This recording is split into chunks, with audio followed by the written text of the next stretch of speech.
Welcome to a place where hearts unwind, infinite threads that gently bind, love and compassion in every line. Together we rise through space and time. Welcome back to Infinite Threads. I'm your host, Bob. In the last two episodes, we've been peeling back layers. First, we talked about how peace can feel unnatural, how stepping out of chaos can make the quiet feel suspicious. Then we looked at the subtle ego of being right, that quiet inner elevation that can hide inside even our calmest conversations. Today, we build something in their place.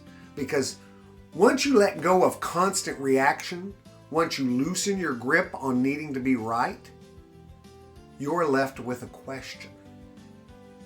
If I'm not loud, if I'm not defensive, if I'm not dominating, am I still strong? There's a lie that has woven itself deeply into our culture. The lie says that strength must be hard, that strength must be sharp, that strength must be intimidating. We see it everywhere. Strength as volume, strength as force, strength as emotional immovability. But hardness and strength are not the same thing. Hardness resists. Strength endures. Hardness pushes. Strength stands. Hardness often comes from fear. Fear of being overrun, dismissed, unseen. So we stiffen up. We brace. We tighten our tone. We armor up our words. And sometimes we call that conviction. Oh, yes. But conviction does not require cruelty. You can be firm without being cutting. You can draw a boundary without drawing blood. That's what we're exploring today. Because once you release ego-driven righteousness, the temptation can be to swing too far the other way, to become passive, to shrink, to avoid speaking at all. But love does not ask you to become small. Love asks you to become grounded. There is a kind of strength that does not need to flare. It doesn't need theatrics and it doesn't need applause. It is the strength of someone who knows who they are and does not need to prove it. When someone insults you and you don't collapse or retaliate, when someone disagrees with you and you don't escalate, or how about when someone misrepresents you and you calmly clarify once without spiraling into attack? That, guys, that is strength. Not because it looks impressive, but because it is internally stable. Hardness is reactive. Strength is responsive.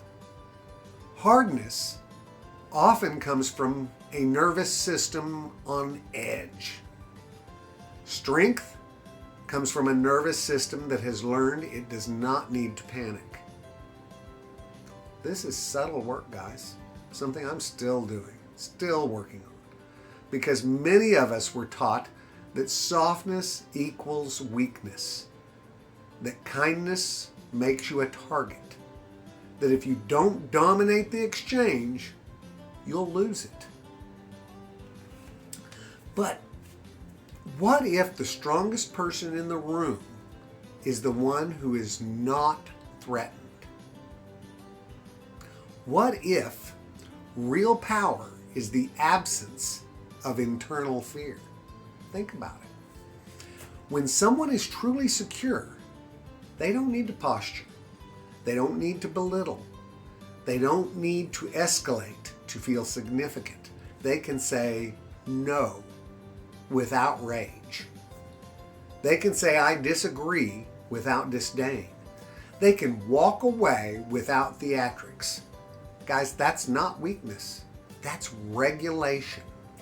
Strength without hardness is emotionally regulated courage. It's the ability to stay open while staying firm. And that combination is rare. It really is. We often separate them. We think open means permissive. We think firm means rigid. But the strongest trees bend. They don't snap at every gust. They don't try to overpower the wind. They root deeper. And that's what choosing love does.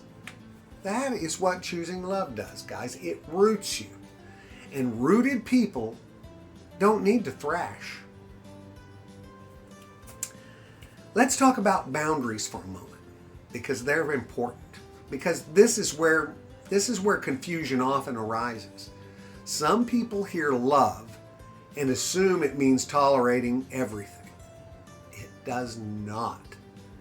It does not at all. Love without boundaries becomes self-erasure.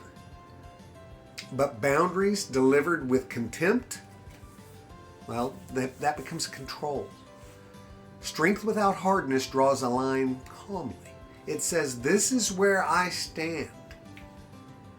And it does not need to add, and you are foolish for standing elsewhere. There's no superiority in it. There's no hidden need to dominate. Just clarity, guys. Just clarity. And clarity can be quiet. When you operate from this place, something shifts. You stop trying to overpower conversations. You stop trying to win through intensity. You begin to trust that steadiness carries weight. And it does. People may resist it at first. They may even try to provoke hardness out of you. Because hardness is familiar. It's predictable. It's easier to fight. Steady strength can be disarming. When someone expects you to explode and you don't, when someone expects you to insult back and you refuse, when someone expects you to crumble and you remain composed, guess what? It disrupts the pattern. That disruption is not weakness. It is leadership. Not leadership in the corporate sense. Leadership of energy. Leadership of tone. Leadership of atmosphere. Every room has an emotional temperature. And hardness raises it quickly. But strength without hardness, that lowers it. It creates breathing room. It allows complexity. It permits disagreement without dehumanization. That's not easy work. It requires discipline. Because the impulse to harden, it won't always be there. Especially when you feel threatened. Especially when something matters deeply to you. When you feel misunderstood. The moment your heart tightens and your jaw sets, that's the invitation. The invitation to choose strength over hardness. To breathe before responding. To speak from grounded conviction instead of flaring emotion. And to remember that the goal is not to overpower. It is to remain aligned. Alignment is internal strength. And internal strength cannot be taken from you by someone else's tone. It can only be surrendered. That's the truth of it. There is something deeply attractive about a person who is both strong and kind. Not performatively kind, not artificially calm, but genuinely steady. They don't rush to dominate. They don't retreat into silence. They stay present. They hold their ground, and they do it without sharpness. That kind of strength, guys, feels safe. And safe strength invites transformation in others. Hardness often creates compliance or rebellion, but steady strength invites reflection. It says, you can disagree with me, and I will not collapse. It says, I can say no without hating you. I can remain open without surrendering my integrity. That's the balance. Open but not porous. Firm but not rigid.